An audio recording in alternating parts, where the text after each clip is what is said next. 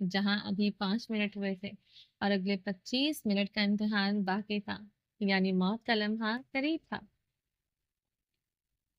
چلیے جو باقی کا نیکسٹ ایپیسوڈ میں کنٹینیو کریں گے۔ امید ہے آپ کو یہ ایپیسوڈ پسند آئی ہوگی۔ چینل کو سبسکرائب نہیں کیا تو جلدی سے بھی سبسکرائب کر دیں، لائک اینڈ شیئر کریں اور اپنی رائے کامنٹ باکس میں لازمی دیں۔ اپنا ڈھیر سارا خیال رکھیے گا، دعا میں یاد رکھیے گا۔ ملتے ہیں نیکسٹ ایپیسوڈ میں، تب تک کے لیے اللہ حافظ۔